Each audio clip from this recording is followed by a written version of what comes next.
Welcome to Get Your Mind Right, the podcast where merchant services, digital marketing, and personal growth collide. Tune in for real talk, fresh insights, and the motivation to level up. Hey, good morning. John Johnson here, and welcome to Get Your Mind Right. I've got a special guest for our Boots on the Ground episode, Paul Rasidakis. What's up, John? How are you? Paul, Thanks for having me here. Oh, it's great to have you here. It's taken us a while to put this together. We've talked about it for a year. But here, that's right. But here we are. Yeah. So Paul is with an ISO that has offices in Los Angeles, Atlanta, and Plano, which is Dallas. And Paul, you got a very, very unique business model. I'd like you to talk about that. Oh, great question. So, let's see. We started in 2002. We're a dial and smile cold call center. That's basically what it was. Never did boots on the ground. Very few outside reps here. Justin's the founder. I came on in 2007, and the rest was history. We just kind of started to recruit, dial and smile, all over the phone. But the first step for me, John, was actually making the calls myself. I had to learn the business from every step of the way. Customer service, tech support, phone call, to understand it, because you can't train somebody and hire someone unless you understand what it feels like to go through the process. And so the first year, I was kind of making the calls, fumbling, learning, right? A whole year doing this. Well, it was a little less than a year. And then afterwards, okay, now we can start looking at bringing some reps in, right? We were small, so Justin's dad owned a storage complex. He had an office on the top floor that his dad gave him to for free. And basically, it was a small office. We had Melanie Hart there, and then Gloria, and then also Christina. So two customer service team, but they were pretty new, and so they had a little bit of a background. Melanie is still with us today, as a matter of fact, still with us today. She's amazing. But anyways, the point here is going to the office, making the calls, understanding. Then we started to hire 2 reps. Then I started recruiting some of my friends. Then my mom started pushing some people that she knew. It just went viral, right? And then afterwards, we rented an office space. We went 2,700 square feet, and then we blew the next wall out, went to 5,000. At one point, we were up to 40 sales reps in Van Nuys, California. 40? Yeah, on the phone. Trust me, it was a lot. To manage, at that point, it's just you always think, more is better. Yeah. Now my thoughts are, I want quality versus quantity. Less is more. Yes, exactly right. Exactly right. Yeah. So. How many? When you had 40 reps, you guys hit your zenith. How many deals were you guys writing a month? God, we were pumping. So let's see here, 150, 200 deals a month. It was just and then some outside reps, and then you had turnover, come and go. But it was great. But the amount of work that was involved. It was a lot. We had an HR person there, and full time is. I've seen some things, over the years. I've seen some things. So, but now I would say, when you fast forward today, it's more of a mini evolve, more you guys kind of structured. I love our vision is very aligned, right? We'll get into that further on the conversation. But everyone seems like it's a great culture, family. We all work together. We're all in sync together. When you're getting too big, it just feels like the Wild Wild West. They're just trying to control everyone, and everyone's got different opinions and different ideas and different visions. So, but yeah, that's pretty much, and that's everything we do is over the phone. Very few boots on the ground. So did you have merchant experience when you joined Justin? No, I didn't. I was actually an auctioneer. Believe it or not, I was an auctioneer. I worked for a family. They actually were selling at the time rugs, bronzes, and a small case of jewelry. So they manufactured their product and sold all over the country. I went to Missouri Auction School in Missouri, got my license, and then became certified in Texas. It's funny how now I live in Texas. And then from there, I was traveling. I worked Friday to Sunday. Monday to Thursday, I was off, right? So Justin started in 2002, and we were always talking he was trying to get me into the business then. And I'm I don't know, I was happy, I was content, didn't understand it. Yeah. Plus he came off of commercial real estate, right? And he was just starting this company out. And I'm let me watch and see how this goes. And I was kind of young and stupid, right? That's making $250,000 a year as an auctioneer, 8 days a month. So that's a lot of money, right? At that age. Yeah. And so, as I started seeing our industry, so we went from furniture, and the company noticed that our sales were higher in the jewelry. And so now we just got rid of all the furniture and went strictly jewelry. So now I'm carrying $10 million in a backpack, literally the size of this backpack, on my shoulders, going to the airport with a ball cap with all this jewelry, right? Always worried about, am I going to get robbed? Because it's scary. You're a mark at that point. And during 2006, you started to see the economy, 07, 08, the financial was changing. And at that time, I was watching Justin, I'm like, he's going on vacation, first class, Hawaii. And I'm like, okay, he's onto something. So then we started linking back up again. And that's when I started to I worked 7 days a week. So I started working as a sales rep to understand the business, put my toe in the water, and we went 7 days a week. So I was auctioning Friday, Saturday, Sunday, at the office Monday till basically Friday before I left to learn the business. And then in 07, 08, we partnered up, and then we just started to grow operations at that point. Man, I'm just thinking about what you're saying. So you're being super successful in this auction business. Right. You've got a cool niche. Customers are coming to you. Correct. You're not going to them, and yet you go in this call center and you're signing up for a daily beating. You're absolutely right. But let me tell you the reason why I saw something that sparked mine. Not to mention Justin's success, right? And then it started to take off. But as an auctioneer, you're only as good as your next client. What does that mean? I get my commission based on my sale. Right. Then next week, there might be no one in the auction. I make no commission. And when I started realizing the residual, I never knew the power of residual until I saw it in this business. I'm like, wait a minute. So I close a deal. A person swipes their credit card. I'm like, I become a small partner in that business, and they have to hire, recruit, fire, bring in clients. And at the time, obviously remember, Trans and all the Verifone machines, right? Yeah. And they sort of swipe that credit card and I'm making pennies. I'm like, this is actually pretty interesting. And just keep closing more deals and then build it.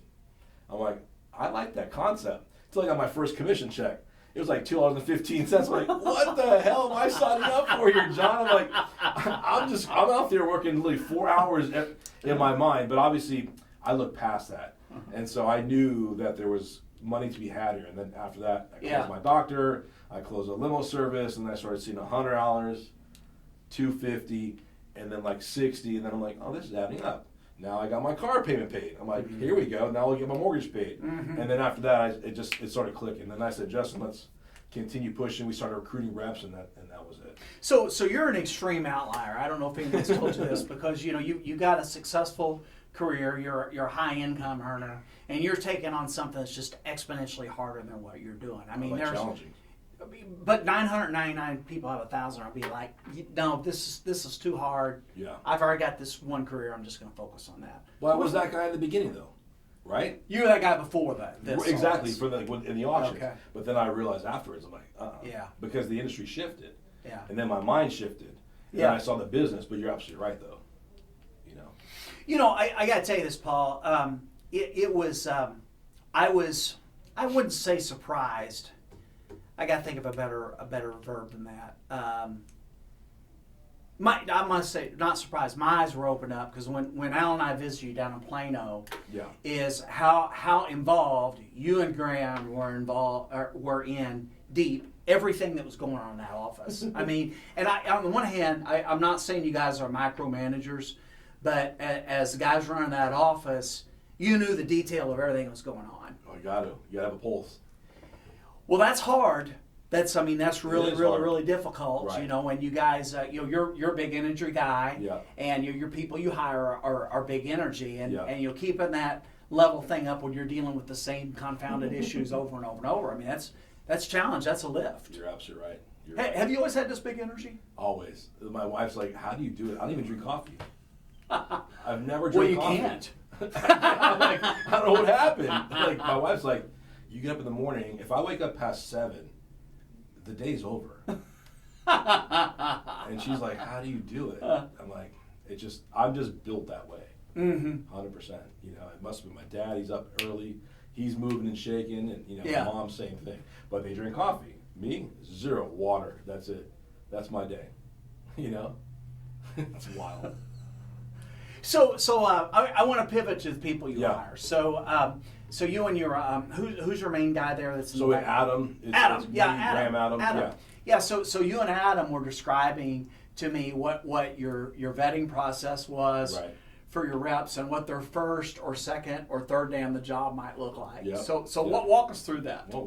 Well, first we interview 1, 2, 3, 4 times, and then we make sure they can come in the door. But so the first day we set up in the conference room, go through the training process. We have a little manual, kind of go over merchant services. We've tweaked over the years, right?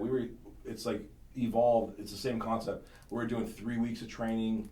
We're trying to shorten it down. We want to find that person. The one thing I realized, you can't teach hunger, right? Yeah. You could teach someone that's hungry, but you can't teach hunger.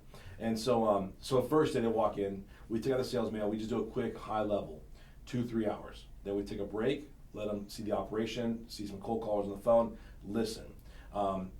Then they start to, we kind of let them hear a pitch, and then we have them write their own pitch. We want to see their personality. We don't ever want to follow a script, right? Script means we're just no different than anybody else in sales, which you understand that. Yes. You gotta differentiate yourself all the way on the phone. But going back to your question, first day, they look at it, they start training, we ask them questions, and then we bring out some gun stuff, break out the parts, and explain them of the industry, because that's one of our verticals we go after, is the firearms, especially in Dallas. And so you can see whether they get nervous, like they pull out an AR-15, we're disassembling an AR-15 or a 2011, and it's like, but some you'll see, some you won't see, because if you're not in it, in the firearm side, that's not going to transfer to a call.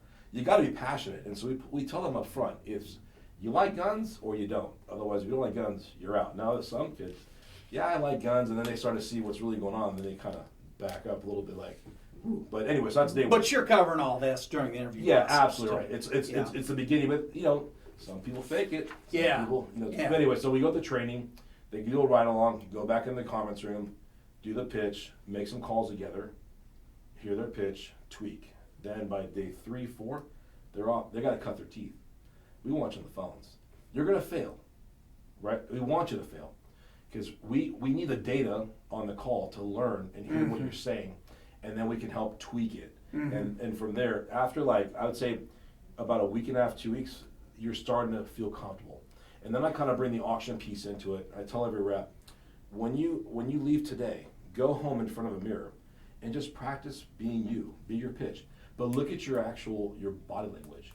See if you're smiling, and look at how you're delivering your message, because clients don't want to hear this monotone person talking. They want, it depends, they want some energy, but you also got to mirror and match that person. Now, if you got a real downer, you don't want to be a downer either. You got to bring it up a little bit to kind of pick them up. Hope I answered your question. I kind of go far off the spectrum sometimes. Yeah. So yeah, you got your default position is you got to have energy, but you also have to modulate depending on who you're talking to. Yeah. I thought it was really interesting is that you guys spend a lot of time screening someone before you give them a job offer.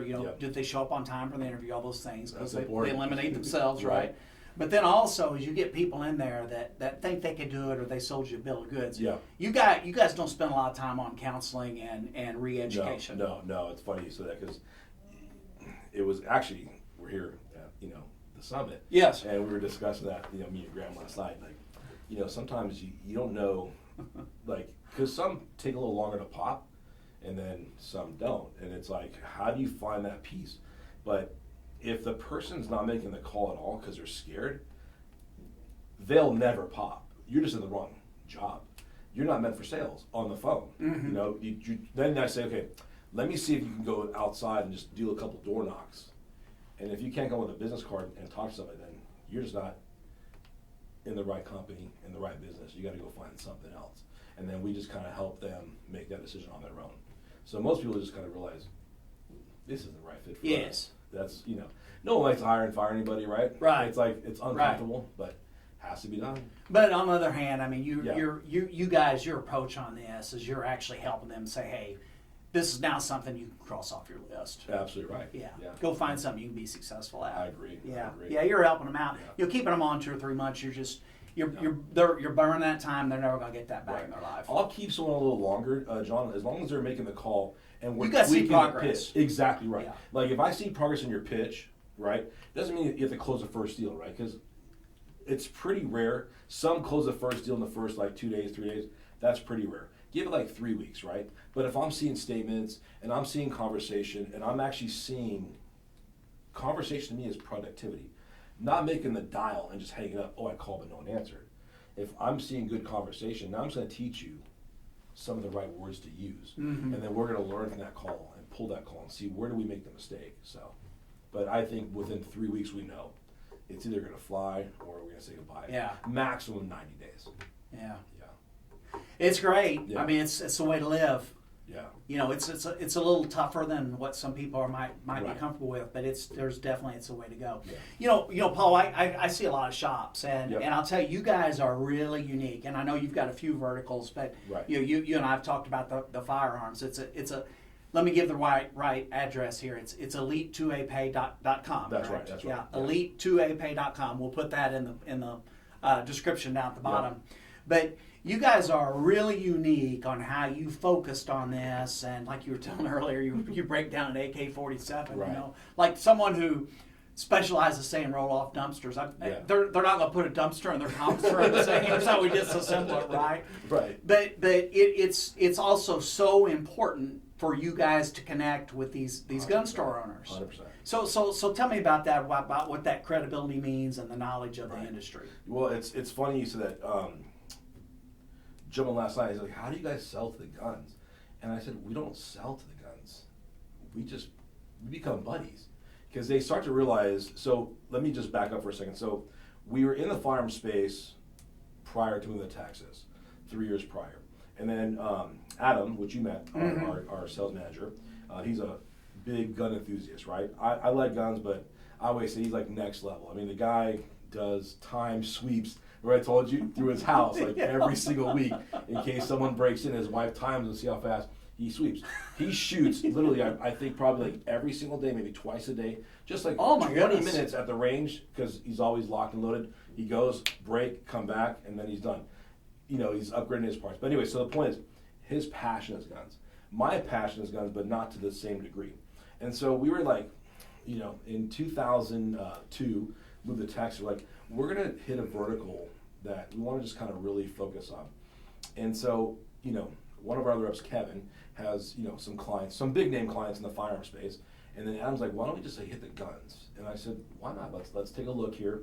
And then that's how it all kind of started. And so we went to the first trade show, GOA, walked around to kind of see what it was like, and then just to kind of get a feel. And then after that, we started training our reps on how to have that conversation. But the reality of it is, when we're speaking to these merchants now, once they understand that we're not your typical banker, suitor, we're actually a shooter, and that's our slogan. We're shooters, not suitors, right? Shooters, not suitors. Love crazy. Then we're not even talking about rates anymore. Right. Like it's a close. Like the guy's like, you're one of us.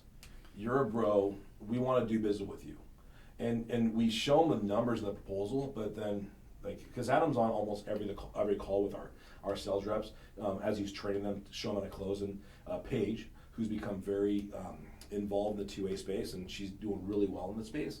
Kevin as well. They start to listen to some of the key words, and they also go shooting with us. So we now take the range as well. So we're using that as content along the way to, you know, kind of like let the viewers know that, hey, this company is a pro 2A company, and we support this Second Amendment 100%. I back it. Adam, the whole team does. We have the same vision. So, anyways, back to the comment. When we get on the phone with the client and show them the actual numbers, we talk briefly, but then once Adam talks about what are you carrying, they discuss like certain things. Like he already knows who the client is, and he's probably dabbled with so many parts. It's over. The guy's like, so where do I sign up? Paige gets on the phone, does what's called a MIF, merchant information, send the application, done. Done deal. It's a different style of close. It's not easy because like you have to be passionate in that business. You right? can't fake that. No, exactly, and they know they'll smell that right away. You know, so you know we stay up with all the YouTube channels and watch what's up in the industry and kind of with the laws and the changes. You know, especially like in California. Yeah. The Glock, right? They're banning the Glock, and there's like a big argument now. And they're trying to fight that ban. One of our clients actually reached out to us. I can't mention his name because he didn't give us the right to, but he's like, "Can you give me a good gun attorney to fight California? Because that's going to impact our sales from California because we sell some parts to California that's pretty big in size." So we found an attorney to help fight that out. So we'll see how that plays out this year. But yeah, it's crazy. It's a different type of conversation. I got a lot of great takeaways from you because you guys obviously you're passionate about that space. You've had success, and I know there's another number of other things you're doing, angles to attack there. But really, this could apply to any vertical. 100%. Right. 100%. But what you're doing is that when you're making that call to me, and I'm a gun shop owner, is you're building credibility because you're letting me know just by this talk track that I'm in that space. Like you said, hey, I'm not a suitor, I'm a shooter. That's right. Exactly. But that means a lot though. Yeah. I remember you were telling me there was a new I think it was a suppressor that had just come out, a law that passed on that, and you guys were using that was one of your opening. Oh, you're talking about for the tax stamp. The tax stamp, tax stamp, yeah. Yes. And then also I told you I got my Christmas present. I'll give a plug to Jacob Gray. It's our merchant. By the way, he's probably the hottest gun on the market. It's sold out until July next year, and they're still taking orders. I mean, he built this Jacob Gray. Jacob Gray. It's called a Knox 9. So my wife, and I mean to cut you on that. We'll get back to that. No, keep going. The Knox 9. So my wife wanted to surprise me for Christmas, and so she reached out to Adam. She knew I shot my buddy Staccato XC, and so I said, what a great gun, it's amazing. And so Adam's like, I know he liked the Staccato XC, but I will tell you, I don't know if I can get it because it's the hottest gun on the market, but it'd be nice to get Paul the Knox 9 that's coming out. It's sold out, it's our client, I do have some contacts there, and let me see if I can reach out and see if I can even make this happen. Would you be open to it? And she's, yeah, if you think that's going to be the gun. Because I told him, I said, it's our merchant. I don't want to take away from anyone's position. Let's just wait till after they're slowing down a little bit, which they haven't. They're still pushing out. Then we'll talk to him and see if I can go buy one of those. It's a 2011, the Knox 9. And so Adam made the call, talked to a couple people in the company that he has a relationship with, and they said, let me see what we can do. And then they came back and they said, we're going to deliver that Knox 9 to my wife for Christmas. And so I didn't even know it was coming, right? And so I'm sitting there and my wife's recording it. I'm literally opening up the package and I see this box. I knew it was a gun box, right? But I didn't know it was Jacob Gray. And then when I turned it over, I saw a label. It had the serial numbers on the bottom. It said Knox 9. I said, holy shit. How the fuck, excuse my French, John, how did you pull this off? I knew Adam was behind it, right? It's our merchant. And she said, I work with Adam, and we were pull it off, and they were very happy to use this Knox 9. By the way, let me just tell you, Jacob Gray, he is going to be the dominating company in the future for sure. The way he designs. So he comes from an aerospace background. So he's a very precision cut person. And the way this handle fits in your grip and just everything about it, the slide, it's unbelievable. I've never felt a piece of metal from tip to butt that it's just so amazing when you hold it. The way he cuts his ports, for the actual the gas that come out from when you fire the actual the bullet. It's almost like it keeps the barrel straight because there's cuts on top and it pushes the air up to keep the barrel straight, and it's so light. And when you slide the slide back and forth, it's amazing. When I tell you the cuts are unbelievable, he's the best in the market. He's literally talked about on every YouTube channel. Everyone's talking about Jacob Gray. Sold out through, you said July? As of now, till July. Till July. They only can make 75 guns a month on this one product. Imagine that. They're $5,900 a gun. $6,000. Has he choked that down on purpose to keep the demand high? No, so the way I understand it, it's 4 or 5 families, very small community, that are just working machinists to build this piece, and they build it with perfection. They don't make any mistakes, and they don't want to rush production. That is crazy. Yeah, it's amazing. Look him up. Check him out, Jacob Gray. Yeah, I'll send the links too as well. Yeah, and I'll see the picture. I'll include that in the podcast. Great guys. Yeah, we have a lot of gun enthusiasts that listen to this podcast. By the way, you probably already knew that. Yeah. So let's talk about discipline in your sales organization. So you guys obviously super strong in the gun space. When you look at that, do you think that, hey, we need to get expertise in these other verticals too? or is that space so big and like you and I talked about ancillaries, Right. like shooting ranges, Yep. et cetera, that we can just keep growing that out and build on our experience. How do you look at that? That's a great question. So there's so many different verticals you can go from the gun space, right?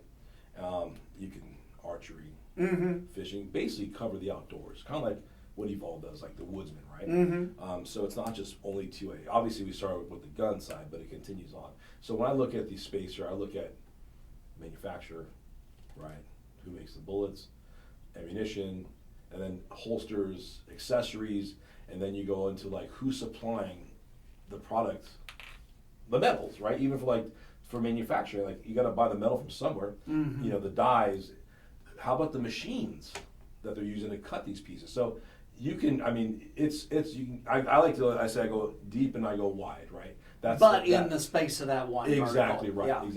Exactly. Then when you, can I mention Mastro? Yeah, absolutely. Okay. So when you showed us that, it was Maestro. Yeah.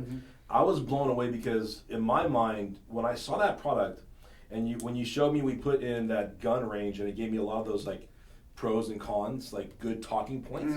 I was like, this is amazing, right? So and then you mentioned in the meeting about the bins, the trash bins, like, oh my God. Like, I would have never thought in a million years, because that's why I love this industry. There's just so many different verticals, rabbit holes you can go down to and just explore. If I had a rep just call the trash bin, I would just use your Maestro, type in, give me some talk tracks, some pros and cons, and then from there, we're going to just call it. And we're not going to stop. You're going to call every single day, 100, 150 calls a day, and then you're going to become the expert. Yes. It doesn't take much. Once you understand, you do one sale. Now, you're not going to close every deal. There's going to be software involved. There's some hurdles, but you're going to learn which ones you can work with and which ones you can't. So in the firearms, because we're gun guys, there are some softwares we don't work with. And so we just keep plugging along because not everyone has those softwares. Everyone uses terminals and they have different products, and we try to help them with different solutions from that perspective. But it's to your point, you're just so much better going deep in that because, like you said, firearms is going to require more time and expertise than say roll-off dumpsters. Right. But the roll-off dumpsters, obviously low-tech product. Yep. They do have city ordinances and stuff to deal with. Yep. There's stuff to learn there. But once again, you get a reasonably bright guy. He runs 3 or 4 of these appointments, learns the talk tracks. He is good to go, and he's deadly. That's it. Yeah, that's it. So that's where you guys are today. Is you want to go deep in the firearms and then broaden that out. Right. Okay. So that's a conscious effort. Yeah, we've been hitting this now since we moved to Texas, right? We've been in the firearm space before that, but then we really dove into it, and we started to see, and it was all because of the political shift. But this year, it's just all the numbers are still pointing up. Right, because everyone's afraid that they don't know what direction we're going, because the climate today in the political world is, we're a Republican ran, but things can change. You got war potential, so everyone's just kind of buying. So our sales are just kind of going through the roof here. We've had some clients that hit record-breaking numbers, especially on Black Friday, from that perspective. But when we go to these shows, we're just looking for different opportunities, different softwares, and just try to find ways to plug it into their system. So. Yeah, that's just awesome. There's just so much more there to be had, because like first time I heard this, I'm like, well, how many gun shops can there be? There's not an unlimited amount of gun shops in the United States. Yeah. But the ancillary businesses, there's tons of them. Now your Atlanta and your Los Angeles offices, they don't have the firearm concentration. So California, that's kind of where we started, right? That's where they call it the corporate office. Bankcard kind of formed, and we create a separate entity, very similar to the way Evolve's structured. And so California does, they're heavy in the dealerships, car dealerships, right? That's like their claim to fame. And Gloria's been vertical specific from the beginning, because she's the queen of the cars. And then when you got Georgia, they're doing more of the local market, but also in like the flooring space, right? Calhoun, Georgia, carpet capital of the world. So everyone kind of has their niches in their industry, but we take every client. I don't want to say no, because merchants refer you people, right? So we take it all. Right. Yeah, I get you. Yeah. I get you. But just, those 3 foci could not be any different, though, really. Right. And how you're even going to market with that. So I know you grew up in Southern California. Oh yeah, 45 years. Were you born there? No, I was. I was born in Virginia. Born in Virginia. Yeah, Okay. lived in New York for like literally a couple of years, and then moved to California. Okay, so you're really a Californian. I'm a California kid. Yeah. I miss the weather, but not everything else. So you and Graham made the decision. We're going to pack up our families. And So we're it going was to actually Texas. great question. So Adam used to work for me prior. Then after we had a transaction, nice little payday, he wanted to go check out some other industries, and then he was working in the MSP, so like the telecom space.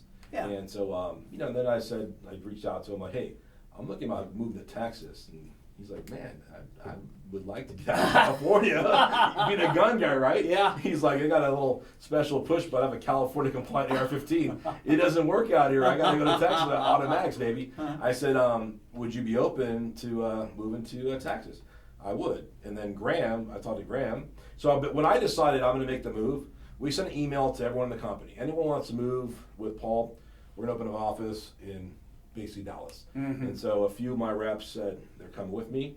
And then Graham said, I'm in. And then Adam said, I'm in. And then here we are. We're heading out to Texas. Found an office space, set up shop here. So we took 5, from California, and then 1 from GR, and moved to Texas. And then we started recruiting. So do you mind talking about some of your drivers of leaving California? Yeah, why not?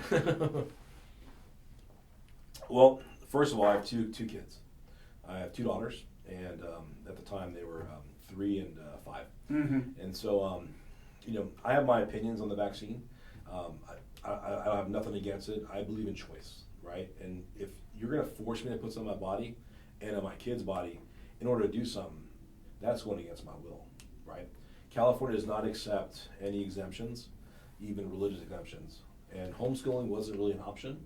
So my wife and I said during COVID, we can't vaccinate our girls because there's no data to show what that does, right? Right. And again, I don't want to be forced.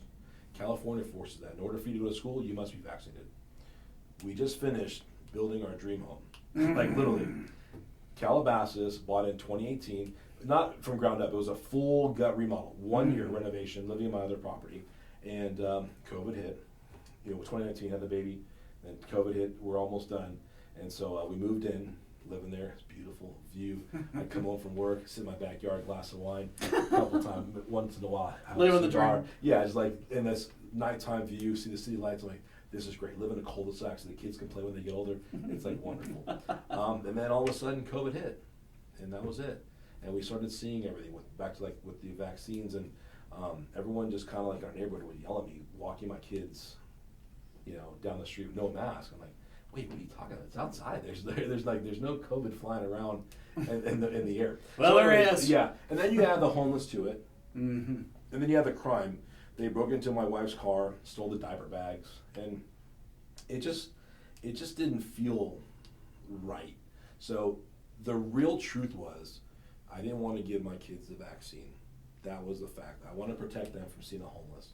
We're driving down the street every day, going down Topanga, and you see literally naked people walking around, holding machetes. I mean, it's crazy. You can't carry a gun because you can't protect yourself because California doesn't allow that. So at that point, we started looking at Texas and Florida. I went to Texas, and this is a time where we're kind of like California, you're fully masked, right? I go to Texas, and I'm walking around, I'm like, wait, there's no one here. No one's wearing a mask. I'm like, what's happening? I was immune to it, right? Yeah. Homeless, the crime, and then everything. And so that was it. And we said we're moving basically to Texas, and we bought a house, and we took the jump, and that was it. Sold my place, and bye. That was all she wrote, and didn't look back. I mean, best decision. The weather, California's the best, but everything else, I'm okay with it. I can go back, visit family, friends, and call it a day. It is. I first visited California. I was probably 12, and I just couldn't believe that this was part of the United States. There's just the natural treasures of California is just overwhelming compared to the rest of the country. Right. And at the same time, I can't imagine in my lifetime where I'd want to live in California now. Yeah, no, I couldn't even think of going backwards. When I go to visit, I just can't wait to get back to Texas because it's night and day, even just from the streets, right? But being there 45 years, you become immune to it. I thought everywhere else was the same until I ventured out. It's so odd, right? Not. But it's not at all. And it just shocked me. And I talked to my buddy who lives there. He left from San Diego 3 years before me. He's like, we didn't even feel anything. He's like, we didn't shut down. Nothing. It's been normal. I said, yeah. What? So, yeah. And I didn't tell you about my office in Medellin. No. Colombia. We opened up January 1st, 2020. The year of COVID. What, two months before COVID hit? So we were out there, me and Justin went out there. So I knew a guy, an acquaintance that actually lived down there from Missouri. And he's like, man, you got to come down there. There's some good opportunity. I can see you guys open a call center. So we listened to a few calls. Like, you know, he was recruiting for me. I said, wow, this is amazing. I'm like, these are Colombians? He's like, yes. And then they're also expats. I'm like, wait, Americans? He's like, yeah, Americans. So we went down there, visited Pablo Escobar's house and did all the tours. It was kind of cool. I was nervous, to be honest with you, like going down to Medellin, right? It's like, you know, watch Narcos and you're watching the cartels. And like, but when I got down there, I'm like, it's a third world country. Like, wait a minute, there's some areas that are just as good, if not better than like LA, Beverly Hills, like just really clean. Instead of Marriott Hotel. So we went and looked at some real estate. We signed a lease in November of 2019. And we started recruiting in December, and then we flew out there in January to open up a call center. We have the team already trained. I was training remotely from my house every morning, got them up. My manager had 14 sales reps in Medellin, Colombia. Awesome office, 19th floor, view of the whole city. We actually had a couple options on the space next door to go expand and go to 100 reps, because I already saw like this was going to take off. And so all of a sudden we get down there, they're making calls, statements are flowing. I'm like, holy shit, this is great, right? And then we have our, you know, celebratory dinner, and then we leave to go back to California. And then I take my family in February to Hawaii, and my daughter got sick. She had like a little flu, and so I went to the doctors, and I see everyone in suits. I didn't even know about this COVID yet, to be honest. That's when I first found out. They stopped. I said, well, why do you guys look like Martians? You know, like you can't come past this. Like, we had to check your forehead, your thermometer test. I'm like, what is going on? They said COVID. I'm like, what's COVID? Obviously, go to the phone, Google, and I started realizing the COVID's kind of, you know, moving really fast. So we make it out of Hawaii, we go back home, and now they're saying, the governor came on and said, we're going to tell you now, Angelinos are going to, 50% of us are going to die. I'm like, what? Like, so I told my wife, I said, we're going to hunker down. We basically told the maids, everyone stay home, our nanny, stay home, we'll pay you. Let's just kind of figure this all out. We didn't want nothing to come in the house, because like, when your governor comes on the TV and says 50% are expected to die, you're like, everything's shut. So anyways, fast forward to Colombia. Now it's starting to spread. Then, you know, we shut the country down. And I never thought in a million years that we would ever shut the country down. I mean, ever. Like, okay, you shut down for like 2 days, 4 days. Right. It was a week, 2 weeks. And then over in Medellin, the building said, we only are allowing social distancing, so 4 reps in the office space. We have 14. And, you know, now when you go to their apartments and their houses, they don't have the same kind of high-speed T1 internet we have in the office. Theirs is like, good luck if you even make a phone call from their phone. So now we're like in a position of, what do we do? Like, so we put our boots on and said, we're going to keep pushing, because we already trained them. I never thought for a second we'll be shut down for almost a year. I mean, for a second, but we wrote it out. We tried every single person. Yeah, obviously, we're just basically just going down that hole. It's like a falling knife, just grabbing it, burning. We're literally burning like 15, 20 grand a month. But we wrote out our obligations, because we obligated to the lease, and we obligated to the employees, and we tried. To this day, I still talk to those guys, and we're talking about maybe getting back in the game. I said, I know, but the president right now, he's not very friendly, pro-America, so we kind of put them on the back burner. But yeah, so we wrote it out. He got sideways with Trump over who it was one guy, right? They got, or a whole plane of them. They shipped. The plane. They said he wants you to go, but Trump made him bring his own jet, take your people, and take them back. Yeah, and he did. You know, it was great. Well, but yeah, so you could tell him no. Right. Yeah. Right. Yeah. You could tell him no, but I wouldn't. No. We just see what Maduro just happened, right? Yeah. You know. Boy, you talk about a bad weekend. Oh man, my God! He just came from a nice meeting with the Chinese president of Russia, and then snatched him out in his pajamas. Yeah. Yeah. Here's the other thing. I just find this amazing is that his intel. Of course, you know they know the warships. Right. So here you are. You're this third world despot in this country, right? Dictator. Right. And you see U.S. warships, and he goes, well, that's not a good sign. then his intelligence said, hey, they got special operations. They're special forces. They're training in Uruguay. Yeah. We'll be all right. Yeah, we're fine. Keep on dancing. 6 guys picked them up. We're out. Unbelievable. It's amazing. No casualties. That's American power, baby. Yeah. Don't mess with America. Yeah. Sends out a big message. It does. It's huge. It does. Oh yeah.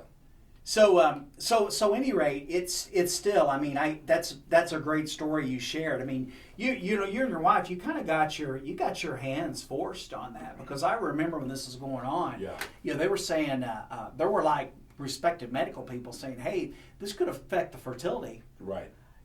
So you're gonna, you'll be alive when your daughters are childbearing age. Hey, Dad, right. we can't have kids because you got us stuck with this vaccine when we were 3. Yeah, no, you're right.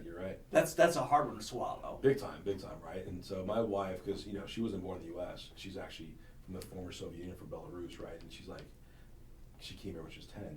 She goes, this reminds me of like what's happening. It's all familiar. Just the way now it's not fully there, but. The way things are kind of going, she's like, I see the steps, and it's like the force play, and so like we were discussing. But yeah, you're right. I don't want my kids to look back and say, how come you didn't protect us? So I don't care about the dream house. I don't care about the money. You can always make more, right? Yeah, that's true. Exactly, and whatever it is. But that's so much to give up, though. I mean, California and the weather, and that's your home. It's my family, man. It's my kids.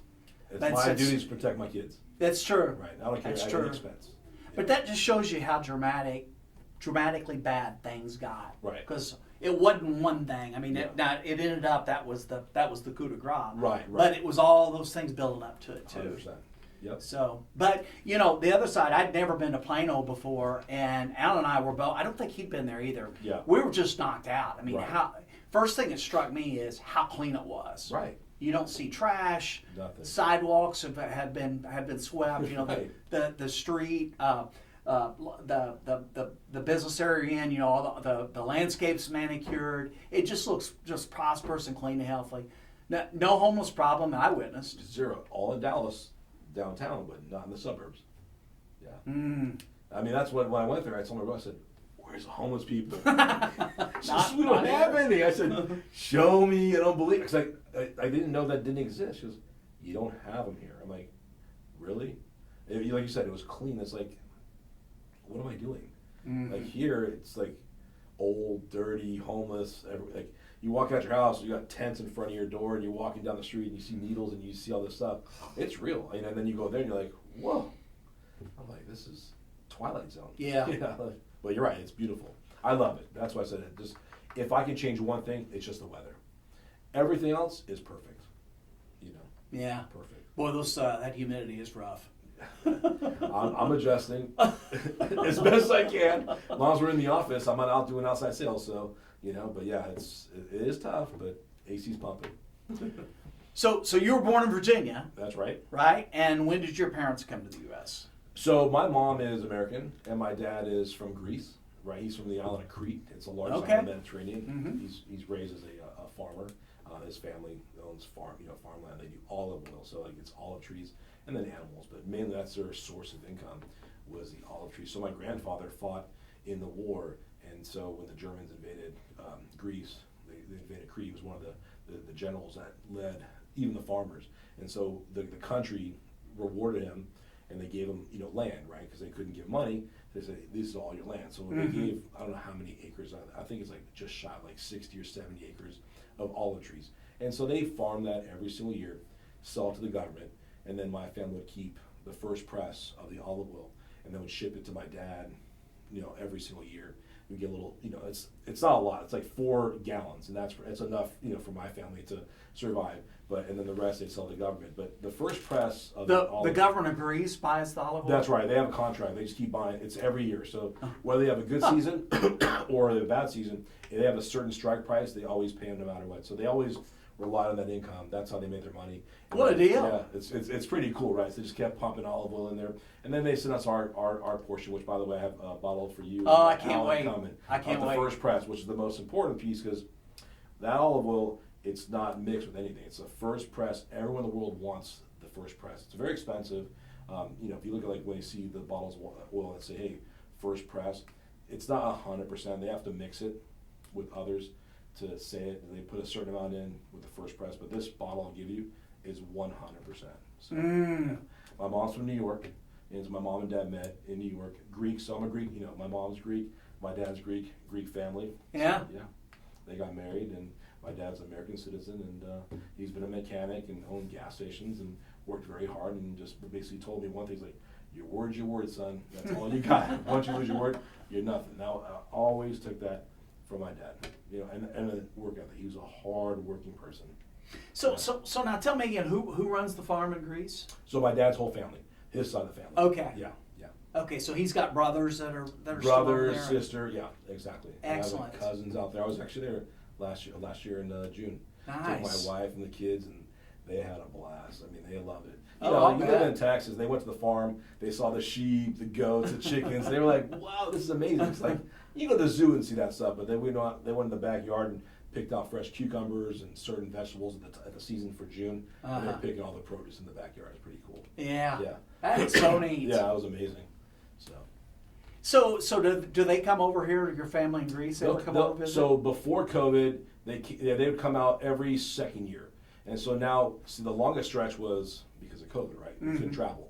I do have a dual citizenship, but I never really used it. I have a passport for the European Union and also for U.S. Now, I don't know what's going to happen because Trump's saying you have to choose, right? Obviously, I'm not going to choose Greece. I'm American, and I'm 100% American. But it was nice to have it because I do have property in Greece. My grandfather gifted me his house in Greece there. So anyways, back to COVID. So COVID shut down. There was no traveling. And so my family, they were there. My family's over here. And so they didn't get a chance to get out of the country to come visit. So, yeah. That's a bummer. Yeah, so it was a bummer. So my dad passed. And so my dad's brother didn't have a chance to see him, at that time. So. Oh, I'm sorry about that. It happens, but I appreciate it. Yeah. Yeah. So I wrote a book about 10 years ago. It's a nonfiction book, right? And one of the early protagonists in the book, he was Greek. Yeah.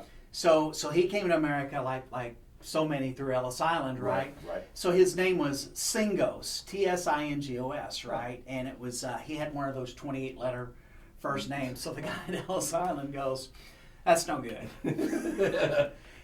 Yeah, it's like Animal House. He goes, "Your name is Gus Peters." Yes.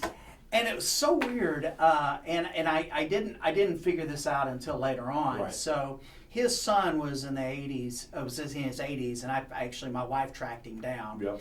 And he actually happened to be coming through here, so I got to meet this guy. 2 nice sit downs with his son. His son had this great career. Was a graduate of the Naval Academy. Right. Submarine commander. Right. Wow. I mean, he's like a serious dude.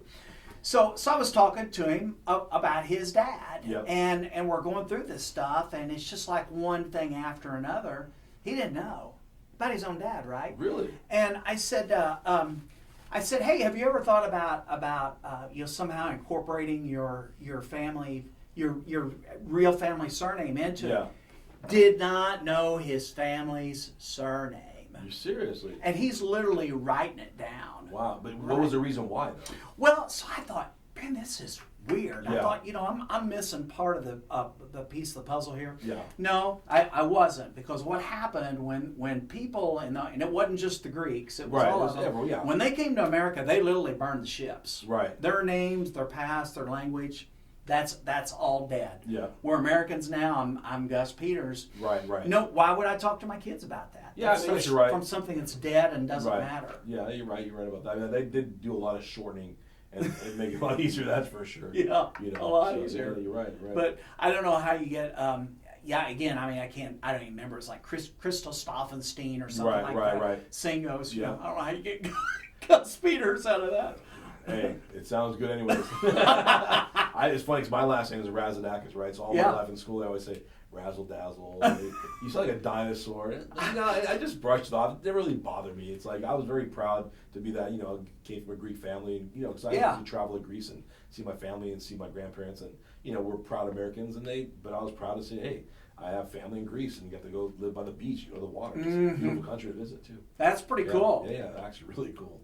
So Paul, I like your company. You guys are a sales machine. That's what we try to strive and do, baby. Balance, smile, and close all day long. That's what pays the bills. Exactly right. So I know we have a lot of younger and people have a shorter tenure in the industry here. So I want to talk to you about urgency. A lot of inexperienced sales reps or newbies, they really get tripped up on urgency. So tell me some things that you do in your shop to create real urgency with their merchants. The cost of not moving. It's always easier to think about it or sleep on it, right? Right. I mean, listen, we talked about it yesterday. I mean, the most, like you said, John, in your piece, the most important thing is if a client's telling you how to think about it, you didn't deliver something right. You missed something, right? You didn't ask the right question. You didn't get the underlying reason why they're willing to switch. In my world, if we have a statement, we're closing. If we didn't close that deal, then we made a mistake. Because if someone took the time to send you their statement to review something, that's an action. Mm-hmm. That's the hardest part of the business, in my opinion, is getting a statement. And once I have the statement, the deal's closed. So going back to your urgency piece, we have to ask questions. We need to understand their business and understand where we got to find pain points in conversation. So if I was to tell a younger viewer to go back to urgency, first thing is we got to start with a question. What do you do? What are some of the issues you're coming? What have you seen? If you had a crystal ball, what would be a perfect scenario with your current provider that you would love to fix? And they're going to say chargeback, customer service, it could be PCI, it could be like, hey, they held my money. So I'm using guns, and they hold your money a lot because we don't have the guns. So they're holding my funds because I'm a 2A guy, or I ran a large transaction. I want to find that pain point, but we do it more in the beginning. So when we kind of go over the numbers, we're going to bring that up in a different way. These are some things that we can actually work on and use that to our advantage in the close. But in reality, you got to ask questions.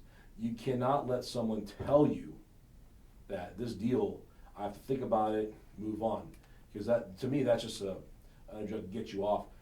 Going back to their own provider and say, hey, I got this rate, and match it, and let's move on here.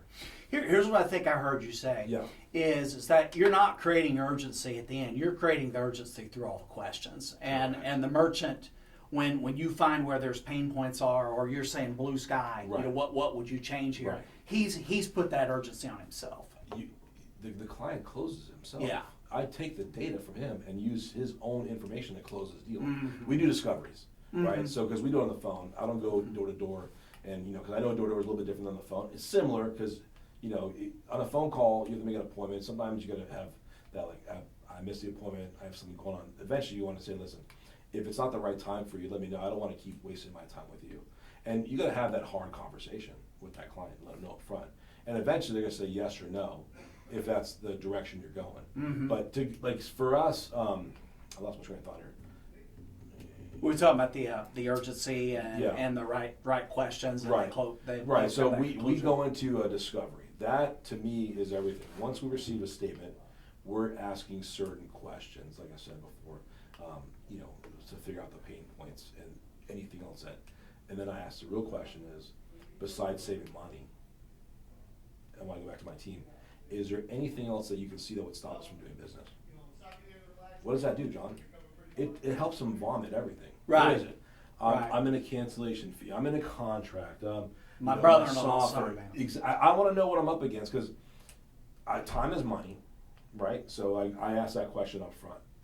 And they tell me. And then I have that in my notation. So when you get on the call with them, we already know what we're up against. And we can now, we kind of box them in. We don't let them tell us we're not ready to switch. Well, wait a minute. We just, so we got your cancellation fee covered.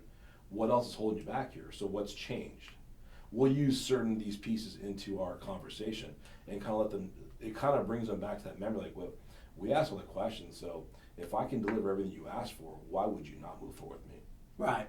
So we kind of put them. You make it justifying them of staying where they are versus justifying switching to you. Exactly. Yeah, that's a great tactic. That's a great tactic. So you were obviously, we were part of the same conversation yesterday. You get a brand new sales rep out there and they're saying, hey Paul, just give me something that I really need to work on and get great over the next 60 days. What would it be? On a new rep on the street? New rep. Just your pitch. Because everything else, once you get the statement, like I told you, John, the deal is pretty much 95% closed, right? The only way you can kill that deal is if you overtalk.